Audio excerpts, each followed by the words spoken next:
Programme खबर पड़ताल देख रहे दर्शकों का बहुत बहुत स्वागत है। मैं हाँ जगदीश संधू। अज के इस खास प्रोग्राम के विच चर्चा करांगे। पंजाब कांग्रेस के विच वड्डे आगू एक दूजे ते इल्जाम लगा रहे हैं। खास तौर पर कांग्रेस की हुई हार नूं लैके इल्जाम लग रहे हैं।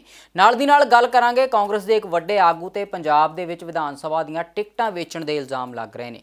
उस तो बाद गल करांगे बीजेपी पंजाब के प्रधान अश्विनी शर्मा ने दावा किया कि 2024 दीआं चोणां दे विच जिहड़ा मुख मुकाबला है बीजेपी का आम आदमी पार्टी दे नाल होवेगा ते पंजाब दे विचों कांग्रेस की समाप्ति वाल उन्होंने संकेत दिते ने। ते गल करांगे अकाल तख्त साहब के जथेदार ज्ञानी हरप्रीत सिंह के एक अहम बयान के उत्ते ते नाल दी नाल आम आदमी पार्टी के गवर्नेंस मॉडल है जिहड़ा दिल्ली का मॉडल है पंजाब दे विच किस तरह लागू होवेगा, की चुनौतियां होणगे, इस बाबत भी गलबात करांगे। सीनियर पत्रकार सुरिंदर डल्ला जी स्टूडियो 'च मेरे नाल मौजूद ने। इन्हां सारे सवालों ते गलबात उन्हां नाल करांगे। डल्ला साहब बहुत बहुत स्वागत है तुहाडा प्रोग्राम दे विच। बहुत बहुत धन्यवाद जगदीश जी, तुहाडा भी और दुनिया भर के पंजाबियों का भी बहुत बहुत धन्यवाद जी। डल्ला साहब कांग्रेस दे विच वड्डे आगू पंजाब दे विच एक दूजे ते इल्जाम लगा रहे हैं। इल्जामबाजी का दौर शुरू हो गया खास तौर पर विधान सभा चोणां दे विच हुई कांग्रेस की हार नूं लैके ते कांग्रेस के एक वड्डे आगू के उपर विधान सभा दीआं टिकटां वेचण दे इल्जाम भी लग रहे हैं। की कहना चाहोगे डल्ला साहब? देखो, कांग्रेस दे विच नवीं तरह की तरथली पै गई ਜਾਂ ਪੰਜਾਬੀ ਚ ਕਹਿੰਦੇ ਆ ਸਿਆਸੀ ਕਾਂਬਾ ਜਾ ਛਿੜ ਗਿਆ। ਹਾਲਾਂਕਿ ਗਰਮੀਆਂ ਸ਼ੁਰੂ ਹੋ ਗਈਆਂ ਪਰ ਸਿਆਸੀ ਠੰਡ ਪੈ ਗਈ ਜੀ। ਸਿਆਸੀ ਕਾਂਬਾ ਛਿੜ ਗਿਆ ਕਾਂਗਰਸੀਆਂ ਦੇ ਵਿੱਚ। ਔਰ ਮੈਂ ਦੇਖਦਾ ਕਾਂਗਰਸ ਦਾ ਹਰ ਮੰਤਰੀ ਹਰ ਰੋਜ਼ ਕੋਈ ਟਵੀਟ ਕਰ ਰਿਹਾ ਹੈ, ਕੋਈ ਬਿਆਨ ਦੇ ਰਿਹਾ ਹੈ। ਅਸਲ 'ਚ ਕਾਂਗਰਸ ਕੋਲੋਂ ਆਪਣੀ ਹਾਰ ਪਚਾਈ ਜੀ ਨਹੀਂ ਜਾ ਰਹੀ ਕਿਉਂਕਿ ਬਹੁਤ ਸਾਰੇ ਜਿਹੜੇ ਕਾਂਗਰਸ ਦੇ ਲੀਡਰ ਸੀ ਨਾ ਉਹ ਰੋਜ਼ ਸਵੇਰੇ ਉੱਠ ਕੇ ਜਿਹੜੀ ਇੱਕ ਲੌਬੀ ਬਣ ਗਈ ਸੀ ਕਾਂਗਰਸ 'ਚ ਉਹ रोज़ सवेरे उठ के हाई कमांड ਨੂੰ ਸੁਨੇਹਾ ਭੇਜਦੀ ਸੀ ਵੀ ਜੇ ਦੁਬਾਰਾ ਸਰਕਾਰ ਬਣਾਉਣੀ ਹੈ ਤੇ ਚੰਨੀ ਸਾਹਿਬ ਨੂੰ ਸੀਐਮ ਫੇਸ ਅਨਾਉਂਸ ਕਰ ਦਿਓ। ਬੜੀ ਲੌਬਿੰਗ ਹੋਈ ਜੀ। ਚਰਨਜੀਤ ਚੰਨੀ ਸਾਹਿਬ ਦੀ ਇੱਕ ਗਰੁੱਪ ਬਣ ਗਿਆ ਸੀ ਕਾਂਗਰਸ ਜਿੱਥੋਂ ਤੱਕ ਮੇਰੀ ਜਾਣਕਾਰੀ ਹੈ ਵੀ ਸਾਨੂੰ ਚੰਨੀ ਹੋਈ ਚਾਹੀਦਾ ਜੀ। ਘਰ ਘਰ ਚੱਲੀ ਗੱਲ, ਚੰਨੀ ਕਰਦਾ ਮਸਲੇ ਹੱਲ। ਔਰ ਕਾਂਗਰਸ ਦੀ ਹਾਈ ਕਮਾਂਡ ਨੂੰ ਇੱਕ ਘੇਰਾ ਜਿਹਾ ਪਾ ਲਿਆ ਸੀ ਜੀ। ਤੇ ਰਾਹੁਲ ਗਾਂਧੀ ਨੇ ਚਰਨਜੀਤ ਚੰਨੀ ਨੂੰ ਹੀ ਸੀਐਮ ਦਾ ਫੇਸ ਬਣਾਤਾ ਤੇ ਉਸ ਤੋਂ ਪਹਿਲਾਂ ਚੰਨੀ ਸਾਹਿਬ ਦੇ ਰਿਸ਼ਤੇਦਾਰ ਦੇ ਛਾਪੇ ਵੀ ਪਏ ਜੀ। ਤੇ ਆਪਾਂ ਦੇਖਿਆ ਕਿਵੇਂ ਨੋਟ ਇੰਨੇ ਤਾਂ ਮੈਂ ਜ਼ਿੰਦਗੀ 'ਚ ਸੋਚ ਹੀ ਨਹੀਂ ਸਕਦਾ। ਮੈਂ ਤਾਂ ਇੰਨੇ ਨੋਟ ਪਹਿਲੀ ਵਾਰ ਦੇਖੇ ਕਦੀ ਇੱਕ ਥਾਂ ਤੇ ਪਏ ਜੀ ਜਿਹੜੇ ਉਹ ਦਿਖਾਏ ਈਡੀ ਵਾਲਿਆਂ ਨੇ। ਹੁਣ ਇੰਨਾ ਕੁਝ ਹੋਣ ਦੇ ਬਾਵਜੂਦ ਵੀ ਕਾਂਗਰਸ ਦੇ ਬਹੁਤੇ ਲੀਡਰਾਂ ਨੂੰ ਇਹ ਸੀ ਵੀ ਜਦ ਤੱਕ ਚਰਨਜੀਤ ਚੰਨੀ ਹੈ ਅਸੀਂ ਹਾਰ ਨਹੀਂ ਸਕਦੇ। ਹੁਣ ਇਹ ਭਰੋਸਾ ਜਦੋਂ ਟੁੱਟਿਆ ਤੇ ਹੁਣ ਕਈਆਂ ਨੂੰ ਤਾਂ ਮੈਨੂੰ ਪਤਾ ਲੱਗਿਆ ਕਹਿੰਦੇ ਹਾਰ ਤੋਂ ਬਾਅਦ ਕਈ ਤਾਂ ਇੱਕ ਇੱਕ ਦੋ ਦਿਨ ਉੱਠੇ ਹੀ ਨਹੀਂ ਘਰੋਂ, ਕਿਸੇ ਨੂੰ ਮਿਲੇ ਹੀ ਨਹੀਂ ਜੀ। ਹੁਣ ਕਈ ਬੜੇ ਚਿੰਤਾ 'ਚ ਪੈ ਗਏ। ਹਾਲਾਂਕਿ ਨਵਜੋਤ ਸਿੰਘ ਸਿੱਧੂ ਬਾਰੇ ਪਤਾ ਲੱਗਿਆ ਉਹ 3 ਦਿਨਾਂ ਤੋਂ ਹਲਕੇ 'ਚ ਹੀ ਘੁੰਮ ਰਹੇ ਨੇ, ਲੋਕਾਂ ਦਾ ਧੰਨਵਾਦ ਕਰ ਰਹੇ ਨੇ। ਹਾਲਾਂਕਿ ਹੁਣ ਤਾਂ ਦੂਜੇ ਵਿਧਾਇਕ ਵੀ ਮਿਲਣ ਲੱਗ ਗਏ। ਕਈਆਂ ਨੂੰ ਲੋਕ ਘਰੇ ਮਿਲਣ ਆ ਰਹੇ ਨੇ, ਗਲਾਂ 'ਚ ਹਾਰ ਪਾ ਜਾਂਦੇ ਆ ਵੀ ਤੁਸੀਂ ਯੋਧੇ ਕਾਂਗਰਸੀਆਂ, ਤੁਸੀਂ ਜਿੱਤ ਗਏ, ਆਪ ਦੀ ਹਨੇਰੀ 'ਚ ਜਿੱਤ ਗਏ। ਹੁਣ ਇਸ ਕਰਕੇ ਹੌਲੀ ਹੌਲੀ ਜਦੋਂ ਅਸਮਾਨ ਸਾਫ਼ ਹੋ ਰਿਹਾ ਤੇ ਕਈ ਵਿਧਾਇਕ ਸਾਬਕਾ, ਕਈ ਕਾਂਗਰਸੀ ਲੀਡਰ, ਮੈਂ ਕੱਲ ਸੁਰਜੀਤ ਧਮਾਨ ਉਹਨਾਂ ਦਾ ਬਿਆਨ ਸੁਣ ਰਿਹਾ ਸੀ, ਉਹਨਾਂ ਨੇ ਤਾਂ ਕਾਂਗਰਸ ਦੇ ਇੱਕ ਵੱਡੇ ਲੀਡਰ ਤੇ ਇਲਜ਼ਾਮ ਹੀ ਲਾਤੇ ਵੀ ਟਿਕਟਾਂ ਹੀ ਵੇਚਤੀਆਂ। ਇਸ ਤੋਂ ਪਹਿਲਾਂ ਇੱਕ ਵਾਰੀ ਟਵੀਟ ਕੀਤਾ ਸੀ ਡਿੰਪਾ ਜੀ ਨੇ, ਸ਼ਮਸ਼ੇਰ ਦੂਲੋਂ ਉਹਨਾਂ ਨੇ ਇੱਕ ਵਾਰੀ ਇਲਜ਼ਾਮ ਲਾਇਆ ਸੀ। ਹੁਣ ਸੱਚਮੁੱਚ ਜੇ ਕਾਂਗਰਸ 'ਚ ਟਿਕਟਾਂ ਵਿਕੀਆਂ ਤਾਂ ਇਹਦੇ ਨਾਲੋਂ ਜ਼ਿਆਦਾ ਸ਼ਰਮ ਵਾਲੀ ਗੱਲ ਨਹੀਂ ਹੋ ਸਕਦੀ।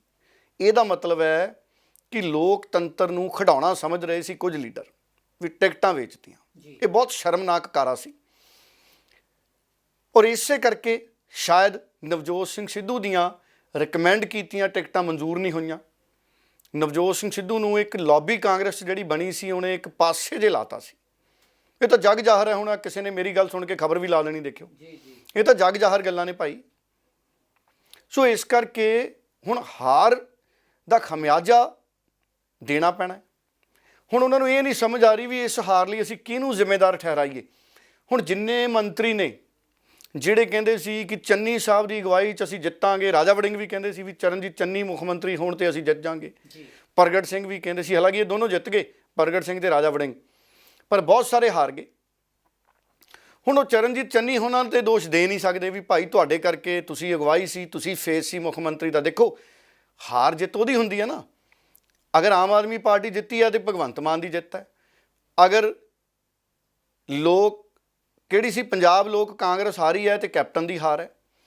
ਅਗਰ ਅਕਾਲੀ ਦਲ ਹਾਰਿਆ ਤੇ ਸੁਖਬੀਰ ਬਾਦਲ ਦੀ ਹਾਰ ਹੈ, ਅਗਰ ਕਾਂਗਰਸ ਆ ਰਹੀ ਹੈ ਤੇ ਚਰਨਜੀਤ ਚੰਨੀ ਦੀ ਹਾਰ ਹੈ, ਕਿਉਂਕਿ ਉਹ ਸੀਐਮ ਦਾ ਚਿਹਰਾ ਸੀ, ਉਧਰ ਸੁਖਬੀਰ ਸੀਐਮ ਦਾ ਚਿਹਰਾ ਸੀ। ਹਾਲਾਂਕਿ ਕੈਪਟਨ ਅਮਰਿੰਦਰ ਸੀਐਮ ਦਾ ਚਿਹਰਾ ਨਹੀਂ ਸੀ, ਪਰ ਪਾਰਟੀ ਦਾ ਮੁਖੀ ਉਹੀ ਸੀ, ਉਹਨੇ ਸੀਐਮ ਬਣਨਾ ਸੀ ਜੇ ਸਰਕਾਰ ਆਉਂਦੀ ਤਾਂ। ਇਸ ਕਰਕੇ ਕਈ ਨਵਜੋਤ ਸਿੰਘ ਸਿੱਧੂ ਵਾਲੇ ਪਾਸੇ ਗੋਲੇ ਦਾਗੀ ਜਾਂਦੇ ਨੇ ਵੀ ਨਵਜੋਤ ਸਿੰਘ ਸਿੱਧੂ ਨੇ ਤਾਂ ਵੱਡੀ ਗਿਣਤੀ ਰੈਲੀਆਂ ਕਰਤੀਆਂ, ਪ੍ਰਚਾਰ ਕਰਤਾ, ਉਸ ਤੋਂ ਬਾਅਦ ਜੇ ਤੁਸੀਂ ਬੁਲਾਓਗੇ ਤੇ ਸਿੱਧੂ ਸਾਹਿਬ ਪ੍ਰਚਾਰ ਤੇ ਆਉਣਗੇ ਨਾ ਜੀ। ਚੰਨੀ ਸਾਹਿਬ ਵੀ ਉੱਥੇ ਜਾਂਦੇ ਸੀ ਜਿਹੜਾ ਬੁਲਾਉਂਦਾ ਸੀ। ਹੁਣ ਸਵਾਲ ਬੜੇ ਡੂੰਘੇ ਹੋ ਗਏ। ਕਈ ਕਾਂਗਰਸੀ ਲੀਡਰ ਕਹਿ ਰਹੇ ਨੇ ਕਿ ਜਾਂਚ ਕੀਤੀ ਜਾਵੇ ਕਿ ਕਾਂਗਰਸ 'ਚ ਟਿਕਟਾਂ ਵਿਕੀਆਂ ਨੇ। ਹੁਣ ਅੱਜ 4 ਵਜੇ ਕਾਂਗਰਸ ਵਰਕਿੰਗ ਕਮੇਟੀ ਦੀ ਬੈਠਕ ਹੈ। ਇਹਦੇ 'ਚ 2 ਮੁੱਖ ਮੰਤਰੀ ਸੱਦੇ ਗਏ ਨੇ, ਛੱਤੀਸਗੜ੍ਹ ਦੇ ਤੇ ਰਾਜਸਥਾਨ ਦੇ। ਔਰ ਜਿੱਥੋਂ ਤੱਕ ਮੇਰੀ ਜਾਣਕਾਰੀ ਹੈ, ਚਰਨਜੀਤ ਚੰਨੀ ਉਹਨਾਂ ਨੂੰ ਨਹੀਂ ਸੱਦਿਆ ਗਿਆ, ਕਿਉਂਕਿ ਹੁਣ ਉਹ ਹਾਰੇ ਹੋਏ ਮੁੱਖ ਮੰਤਰੀ ਨੇ, 2 ਸੀਟਾਂ ਹਾਰ ਗਏ ਜੀ। ਤੇ ਕਾਂਗਰਸ ਵਰਕਿੰਗ ਕਮੇਟੀ ਦੇ ਮੈਂਬਰ ਕੱਲ ਬੈਠਣਗੇ ਵੀ ਅਸੀਂ 5 ਸੂਬਿਆਂ 'ਚ ਕਿਵੇਂ ਹਾਰੇ। ਐਤਕੀ ਰਾਹੁਲ ਗਾਂਧੀ ਨੇ ਜ਼ਿਆਦਾ ਜ਼ੋਰ ਨਹੀਂ ਸੀ ਲਾਇਆ ਉੱਤਰ ਪ੍ਰਦੇਸ਼ ਤੇ, ਉਹਨਾਂ ਨੂੰ ਸੀਗਾ ਵੀ ਪ੍ਰਿੰਕਾ ਗਾਂਧੀ ਨੂੰ ਅੱਗੇ ਕਰਦੇ ਆ ਉੱਥੇ, ਤੇ ਬੀਬੀ ਪ੍ਰਿੰਕਾ ਗਾਂਧੀ ਨੇ ਬੜਾ ਜ਼ੋਰ ਲਾਇਆ ਉੱਤਰ ਪ੍ਰਦੇਸ਼ 'ਚ।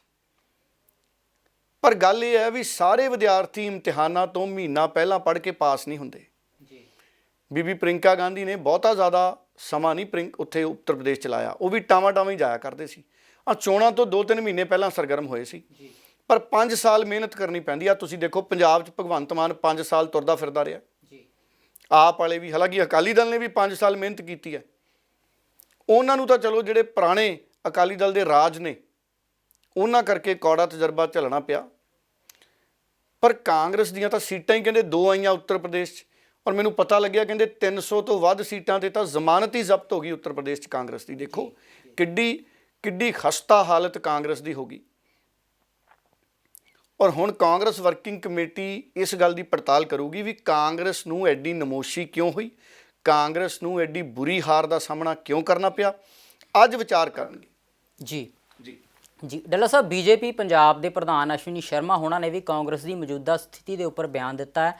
ਉਹ ਕਹਿੰਦੇ ਪੰਜਾਬ 'ਚੋਂ ਕਾਂਗਰਸ ਖਤਮ ਹੋ ਗਈ ਤੇ 2024 ਦੀਆਂ ਜਿਹੜੀਆਂ ਚੋਣਾਂ ਨੇ, ਲੋਕ ਸਭਾ ਦੀਆਂ ਚੋਣਾਂ, ਉਹਦੇ ਵਿੱਚ ਜਿਹੜਾ ਮੁੱਖ ਮੁਕਾਬਲਾ ਪੰਜਾਬ ਦੇ ਵਿੱਚ ਆਮ ਆਦਮੀ ਪਾਰਟੀ ਤੇ ਬੀਜੇਪੀ ਦੇ ਵਿਚਕਾਰ ਹੋਵੇਗਾ। ਕਿਵੇਂ ਦੇਖਦੇ ਹੋ ਇਸ ਬਿਆਨ ਨੂੰ? ਦੇਖੋ, ਮੈਂ ਆਮ ਆਦਮੀ ਪਾਰਟੀ ਦੇ ਲੀਡਰ ਨੇ ਸਤਿੰਦਰ ਜੈਨ, ਦਿੱਲੀ ਦੇ ਮੰਤਰੀ ਨੇ ਜੀ, ਉਹ ਕਹਿੰਦੇ ਅਸੀਂ ਹਿਮਾਚਲ 'ਚ ਵੀ ਚੋਣਾਂ ਲੜਾਂਗੇ ਤੇ ਹਿਮਾਚਲ 'ਚ ਸਾਡਾ ਮੁਕਾਬਲਾ ਬੀਜੇਪੀ ਨਾਲ ਹੈ। ਮਤਲਬ ਆਮ ਆਦਮੀ ਪਾਰਟੀ ਵਾਲੇ ਹੁਣ ਕਾਂਗਰਸ ਨੂੰ ਮੁਕਾਬਲੇ 'ਚ ਨਹੀਂ ਸਮਝਦੇ। ਇਹ ਕਈ ਵਾਰੀ ਅਤੀ ਉਤਸ਼ਾਹ 'ਚ ਵੀ ਅਜਿਹੀਆਂ ਗੱਲਾਂ ਹੋ ਜਾਂਦੀਆਂ ਨੇ। ਕਈ ਵਾਰੀ ਆਪਾਂ ਹਵਾ ਜ਼ਿਆਦਾ ਭਰ ਦਿੰਦੇ ਹਾਂ, ਟਾਇਰ 'ਚ ਪੈਂਚਰ ਹੋ ਜਾਂਦਾ ਜੀ। ਪਰ ਦੇਖਿਆ ਜਾਵੇ ਤਾਂ ਜਿੱਤ ਤੋਂ ਬਾਅਦ ਆਮ ਆਦਮੀ ਪਾਰਟੀ ਦਾ ਉਤਸ਼ਾਹ 'ਚ ਆਉਣਾ ਜ਼ਰੂਰੀ ਹੈ, ਅਤੀ ਉਤਸ਼ਾਹੀ ਨਹੀਂ ਹੋਣਾ ਚਾਹੀਦਾ।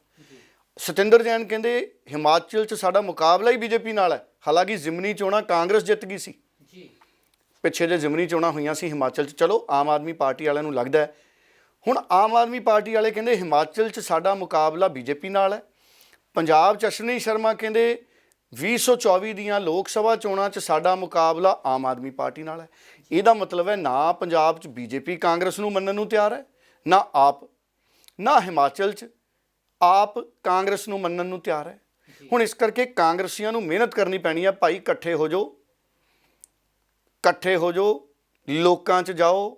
ਜਿਹੜੇ ਤੁਹਾਡੇ ਕਰਪਟ ਮੰਤਰੀ ਹੈ, ਕਰਪਟ ਲੀਡਰ ਹੈ, ਉਹਨਾਂ ਦਾ ਬੋਰੀਆ ਬਿਸਤਰਾ ਬੰਨ੍ਹ ਦਿਓ, ਖੂੰਜੇ ਲਾ ਦਿਓ ਉਹਨਾਂ ਨੂੰ।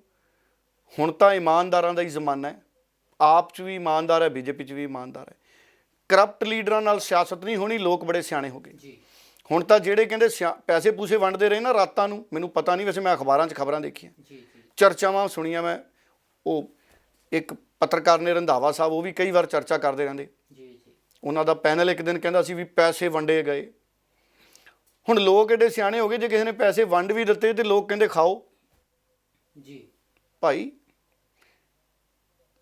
ਚੋਣਾਂ ਦੇ ਬਹਾਨੇ ਹੀ ਪੰਜਾਬ 'ਚ 1.5-2 ਮਹੀਨੇ ਕੰਮਕਾਰ ਲੋਕਾਂ ਦੇ ਚੰਗੇ ਚੱਲੇ। ਦੇਖੋ, ਟੈਂਟ ਵਾਲਿਆਂ ਦੇ, ਹਲਵਾਈਆਂ ਦੇ, ਚਾਹ ਵਾਲਿਆਂ ਦੇ, ਕੁਰਸੀਆਂ ਵਾਲਿਆਂ ਦੇ, ਤੰਬੂਆਂ ਵਾਲਿਆਂ ਦੇ, ਮੰਜਿਆਂ ਵਾਲਿਆਂ ਦੇ, ਗੱਦਿਆਂ ਵਾਲਿਆਂ ਦੇ, ਕੁਰਸੀਆਂ ਵਾਲਿਆਂ ਦੇ, ਫਿਰ ਪੇਂਟਰ, ਪ੍ਰਿੰਟਿੰਗ ਵਾਲੇ, ਝੰਡਿਆਂ ਵਾਲੇ, ਡੰਡਿਆਂ ਵਾਲੇ, ਚੋਣਾਂ 'ਚ ਜਿੰਨਾ ਵੀ ਸਮਾਨ ਹੁੰਦਾ ਜੀ, ਇਸ਼ਤਿਹਾਰ ਛਾਪਣ ਵਾਲਿਆਂ ਦੇ, ਫਿਰ ਕਈ ਚੈਨਲਾਂ ਵਾਲਿਆਂ ਦੇ ਕੰਮ ਬੜੇ ਚੰਗੇ ਚੱਲੇ, ਕਈ ਸਾਡੇ ਪੱਤਰਕਾਰਾਂ ਦੇ ਕੰਮ ਵੀ ਮਾੜੇ ਮੋਟੇ ਤੁਰੇ ਹੋਣੇ ਜੀ।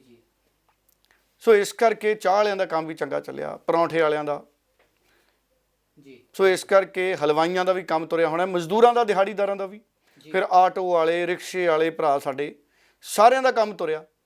ਇਸ ਕਰਕੇ ਚੋਣਾਂ ਮਾੜਾ ਮੋਟਾ ਲੋਕਾਂ ਨੂੰ 1-2 ਮਹੀਨੇ ਮੰਦੇ 'ਚ ਕੰਮ ਵੀ ਦਵਾ ਜਾਂਦੀਆਂ ਨੇ।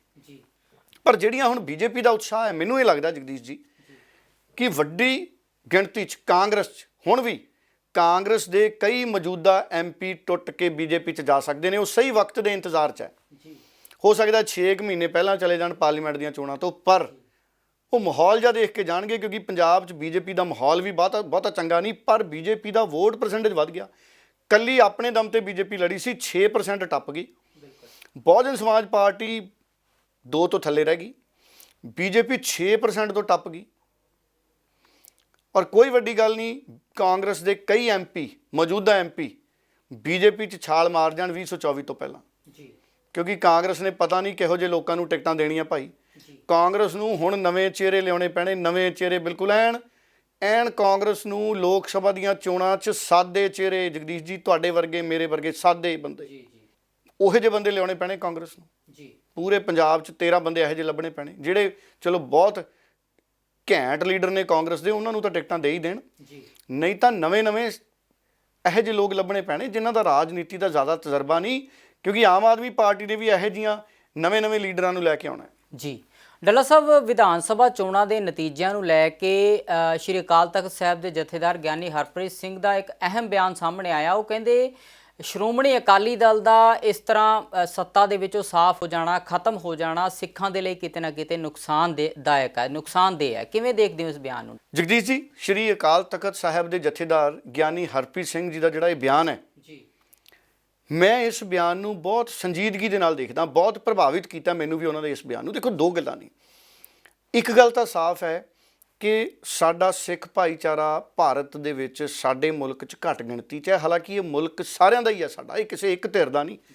ਇਹ ਸਿੱਖ ਭਾਈਚਾਰੇ ਦਾ ਵੀ ਓਨਾ ਹੈ, ਸਾਡਾ ਓਨਾ ਹੈ ਜਿੰਨਾ ਬਾਕੀਆਂ ਦਾ। ਅਤੇ ਇਹ ਮੁਲਕ ਇੱਕ ਸੂਬਾ ਹੈ ਪੰਜਾਬ, ਜਿਹਦੇ ਵਿੱਚ ਸਿੱਖ ਭਾਈਚਾਰਾ ਬਹੁ ਗਿਣਤੀ ਹੈ, ਅਤੇ ਬਹੁ ਗਿਣਤੀ ਵਾਲਾ ਇਹ ਭਾਈਚਾਰਾ ਆਪਣੇ ਸੂਬੇ 'ਚ ਆਪਣੀ ਸਰਕਾਰ ਨਾ ਬਣਾ ਸਕੇ, ਸੱਤਾ। ਹਾਲਾਂਕਿ ਇਹ ਨਹੀਂ ਵੀ ਆਮ ਆਦਮੀ ਪਾਰਟੀ 'ਚ ਸਿੱਖ ਭਾਈਚਾਰੇ ਦੇ ਲੋਕ ਨਹੀਂ, ਉਹਦੇ ਵਿੱਚ ਵੀ ਹੈ, ਕਾਂਗਰਸ 'ਚ ਵੀ ਹੈ, ਆਮ ਆਦਮੀ ਪਾਰਟੀ 'ਚ ਵੀ ਹੈ, ਬੀਜੇਪੀ 'ਚ ਵੀ ਹੈ, ਸਾਰੀਆਂ ਧਿਰਾਂ 'ਚ ਨੇ। ਪਰ ਕਿਉਂਕਿ ਸ਼੍ਰੋਮਣੀ ਅਕਾਲੀ ਦਲ ਨੇ ਦੇਸ਼ ਦੀ ਆਜ਼ਾਦੀ 'ਚ ਯੋਗਦਾਨ ਪਾਇਆ, ਦੇਸ਼ ਦੀ ਆਜ਼ਾਦੀ 'ਚ ਯੋਗਦਾਨ ਪਾਇਆ ਸ਼੍ਰੋਮਣੀ ਅਕਾਲੀ ਦਲ ਨੇ। ਸ਼੍ਰੋਮਣੀ ਅਕਾਲੀ ਦਲ ਸ਼ਹੀਦਾਂ ਦੀ ਪਾਰਟੀ ਹੈ। ਜਿਵੇਂ ਕਾਂਗਰਸ ਨੇ ਦੇਸ਼ ਦੀ ਆਜ਼ਾਦੀ 'ਚ ਯੋਗਦਾਨ ਪਾਇਆ, AU ਹਿਊਮ ਉਹਨਾਂ ਨੇ ਪਾਰਟੀ ਬਣਾਈ 1885 'ਚ, ਦੇਸ਼ ਦੀ ਆਜ਼ਾਦੀ ਦੀ ਲੜਾਈ ਅੱਗੇ ਹੋ ਕੇ ਲੜੀ ਕਾਂਗਰਸ ਨੇ, ਇੱਧਰੋਂ ਅਕਾਲੀ ਦਲ ਨੇ ਲੜੀ। ਔਰ ਅਕਾਲੀ ਦਲ ਦੇ ਕਿੰਨੀਆਂ ਸ਼ਹੀਦੀਆਂ ਹੋਈਆਂ, ਸ਼੍ਰੋਮਣੀ ਗੁਰਦੁਆਰਾ ਪ੍ਰਬੰਧਕ ਕਮੇਟੀ 'ਚ ਕਿੰਨੀਆਂ ਸ਼ਹੀਦੀਆਂ ਹੋਈਆਂ, ਕਿੰਨੀਆਂ ਸੁਧਾਰ ਲਹਿਰਾਂ ਚੱਲੀਆਂ, ਸਾਡੇ ਕਿਸਾਨ ਲਹਿਰ ਚੱਲੀ, ਸ਼ਹੀਦ ਭਗਤ ਸਿੰਘ ਉਹਨਾਂ ਦੇ ਚਾਚਾ ਜੀ, ਦੇਖੋ ਉਹਨਾਂ ਨੇ, ਅਜੀਤ ਸਿੰਘ ਹੋਰਾਂ ਨੇ ਕਿੱਡਾ ਯੋਗਦਾਨ ਪਾਇਆ ਸਾਡੀਆਂ ਆਜ਼ਾਦੀ ਦੀਆਂ ਲਹਿਰਾਂ 'ਚ। ਸ਼੍ਰੋਮਣੀ ਅਕਾਲੀ ਦਲ ਦੇ ਸਾਡੇ ਕਿੰਨੇ ਬੁੱਧੀਜੀਵੀ ਲੀਡਰ ਆਏ। ਇਸ ਕਰਕੇ ਸ਼੍ਰੋਮਣੀ ਅਕਾਲੀ ਦਲ ਦੀ ਇੱਕ ਇਤਿਹਾਸਿਕ ਮਹੱਤਤਾ ਹੈ ਦੇਸ਼ ਦੀ ਆਜ਼ਾਦੀ 'ਚ, ਸਾਡੀ ਵਿਰਾਸਤ ਹੈ ਅਸੀਂ ਸ਼੍ਰੋਮਣੀ ਅਕਾਲੀ ਦਲ ਦੀ ਵਿਰਾਸਤ ਨੂੰ ਸਾਂਭ ਕੇ ਰੱਖਣਾ ਵੀ ਜ਼ਰੂਰੀ ਹੈ। ਉਹ ਗੱਲ ਠੀਕ ਹੈ ਕਿ ਅੱਜ ਦੇ ਸਮੇਂ 'ਚ ਜਿਹੜੀਆਂ ਪੋਲੀਟੀਕਲ ਪਾਰਟੀਆਂ, ਇਹਨਾਂ ਦਾ ਚਿਹਰਾ ਮੋਹਰਾ ਬਦਲ ਗਿਆ, ਇਹਨਾਂ ਦੀ ਅਗਵਾਈ ਕਰਨ ਵਾਲੇ ਲੀਡਰ ਬਦਲ ਗਏ, ਪਰਿਵਾਰਵਾਦ ਹਾਵੀ ਹੋ ਗਏ। ਕਾਂਗਰਸ 'ਚ ਵੀ ਇੱਕ ਪਰਿਵਾਰ ਬਹੁਤੇ ਸਮੇਂ ਦਾ ਅੱਗੇ ਹੈ, ਅਕਾਲੀ ਦਲ 'ਚ ਵੀ ਇੱਕ ਪਰਿਵਾਰ ਬਹੁਤੇ ਸਮੇਂ ਦਾ ਅੱਗੇ ਹੈ। ਇਸ ਕਰਕੇ ਥੋੜ੍ਹਾ ਬਹੁਤਾ ਬਦਲਾਅ ਤਾਂ ਜ਼ਰੂਰੀ ਹੈ। ਦੇਖੋ, ਛੱਤ 'ਤੇ ਪਾਏ ਲੈਂਟਰ ਦੀ ਵੀ ਬੁਨਿਆਦ ਹੁੰਦੀ ਹੈ ਜਗਦੀਸ਼ ਜੀ, ਮੇਰਾ ਖਿਆਲ 100 ਸਾਲ ਮੰਨ ਕੇ ਚੱਲਦੇ ਆ ਲੋਕ, ਹੈ ਜੀ। ਛੱਤ 'ਤੇ ਪਾਏ ਲੈਂਟਰ ਦੀ ਵੀ ਬੁਨਿਆਦ ਹੁੰਦੀ ਹੈ। ਸੋ ਪੋਲੀਟੀਕਲ ਪਾਰਟੀਆਂ ਦੀ ਲੀਡਰਸ਼ਿਪ ਦੀ ਵੀ ਬੁਨਿਆਦ ਹੁੰਦੀ ਹੈ। ਜਦੋਂ ਕੋਈ ਇੱਕੋ ਪਰਿਵਾਰ ਦੇ ਵਿੱਚੋਂ ਹੀ ਐਂ ਲੱਗਣ ਲੱਗ ਜੇ ਵੀ ਲੀਡਰ ਆਈ ਜਾਣੇ। ਅੱਜ ਕਾਂਗਰਸ ਦੀ ਹਾਲਤ ਖਸਤਾ ਕਿਉਂ ਹੈ? ਕਾਂਗਰਸ ਦੀ ਹਾਈ ਕਮਾਂਡ 'ਤੇ ਸਵਾਲ ਉੱਠ ਰਹੇ ਨੇ। ਕਿਉਂ ਉੱਠ ਰਹੇ ਨੇ? ਸਾਈਕਲ ਨੂੰ ਗਰੀਸ ਨਾ ਦਿਓ ਜਗਦੀਸ਼ ਜੀ, ਚੈਨ ਉਤਰ ਜਾਂਦੀ ਬਾਰ-ਬਾਰ। ਹੁਣ ਕਾਂਗਰਸ ਦੀ ਵੀ ਤੇ ਅਕਾਲੀ ਦਲ ਦੀ ਵੀ ਉਹੀ ਸਥਿਤੀ ਹੈ। ਇਹਨਾਂ ਨੂੰ ਗਰੀਸ ਦੇਣ ਵਾਲੀ ਹੈ ਦੋਨਾਂ ਪਾਰਟੀਆਂ ਨੂੰ, ਓਵਰਹਾਲ ਕਰਨ ਵਾਲੀਆਂ ਦੋਨਾਂ। ਸਰਵਿਸ ਅੰਗਰੇਜ਼ੀ 'ਚ ਕਹਿ ਦਿੰਦੇ, ਸਰਵਿਸ ਹੋਣ ਵਾਲੀ ਹੈ ਇਹਨਾਂ ਦੇ, ਇੰਜਣ ਸਰਵਿਸ ਹੋਣ ਵਾਲੇ ਆ।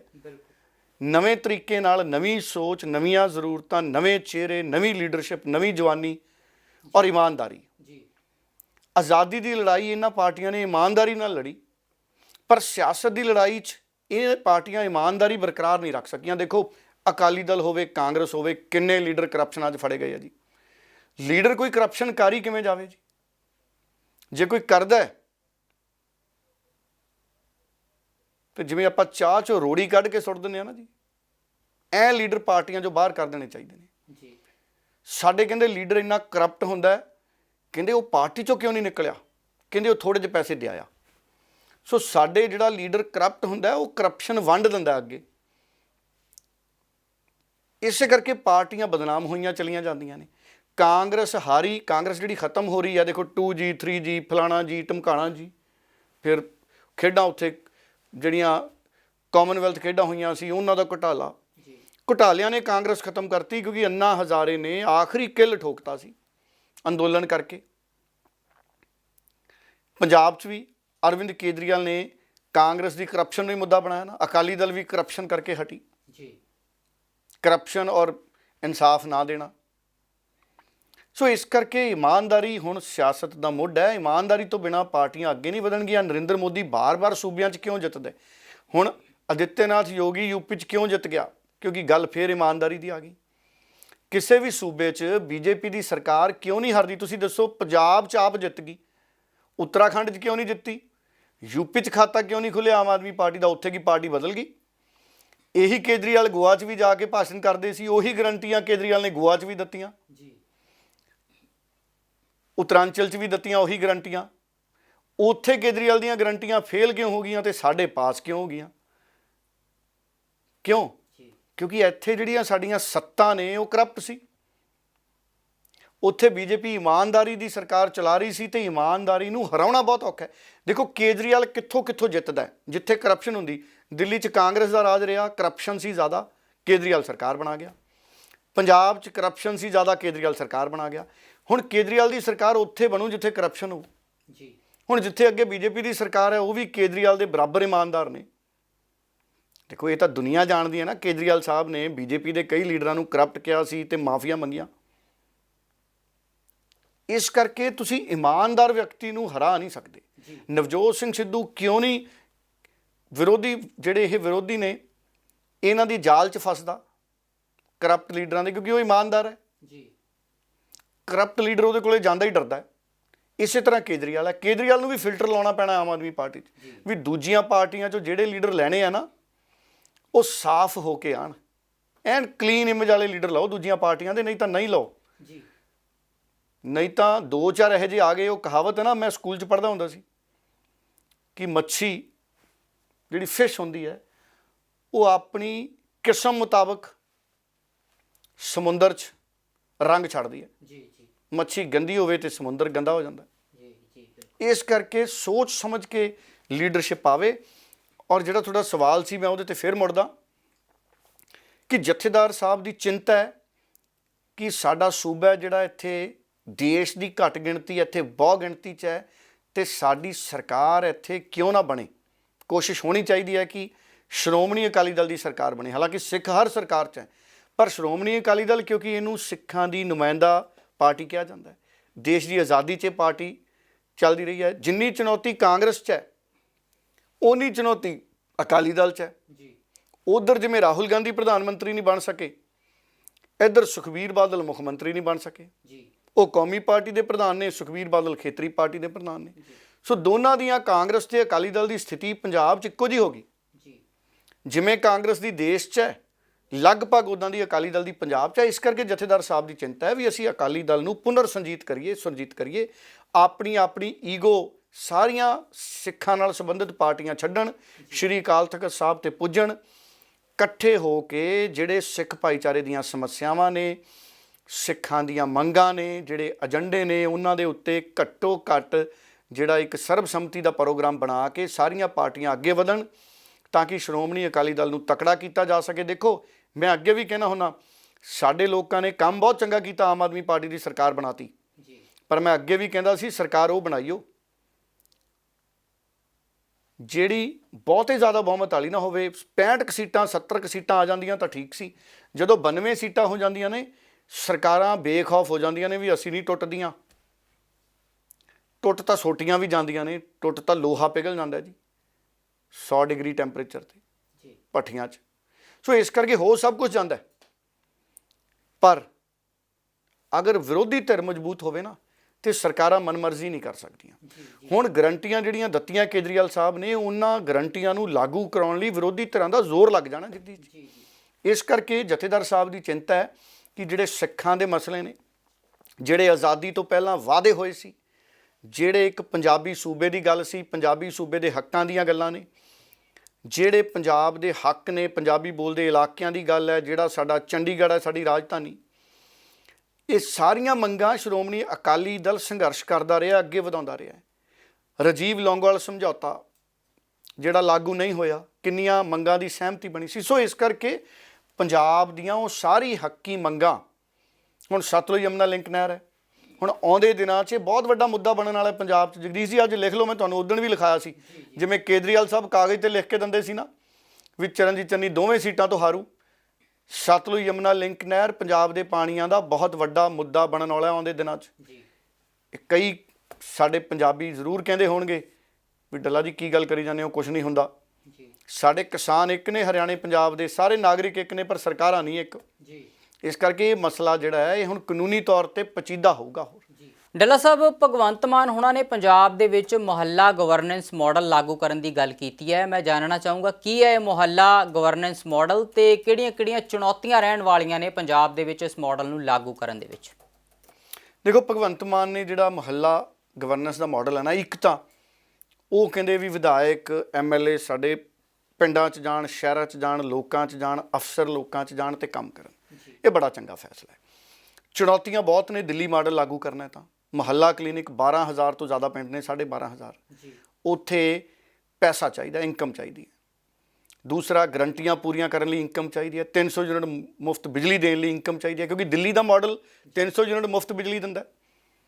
ਹੁਣ ਦਿੱਲੀ ਦਾ ਮਾਡਲ ਉੱਥੇ ਤਾਂ ਖਾਤੇ 'ਚ ਪੈਸੇ ਨਹੀਂ ਪਾਉਂਦਾ 1000, ਪੰਜਾਬ 'ਚ ਪਾਉਂਦਾ ਦਿੱਲੀ ਦਾ ਮਾਡਲ। ਪੰਜਾਬ 'ਚ ਆਉਂਦਾ ਜਦੋਂ। ਸੋ ਕੀ 1000 ਰੁਪਇਆ ਸਾਡੀਆਂ ਮਹਿਲਾਵਾਂ ਦੇ ਖਾਤੇ 'ਚ ਜਲਦ ਜਾਊਗਾ, ਇਹਦਾ ਇੰਤਜ਼ਾਮ ਭਗਵੰਤ ਮਾਨ ਨੂੰ ਕਰਨਾ ਪੈਣਾ ਹੈ। ਬਹੁਤ ਸਾਰੀਆਂ ਗਰੰਟੀਆਂ ਮੈਂ ਯਾਦ ਕਰਾਉਂਦਾ ਰਹੂੰਗਾ।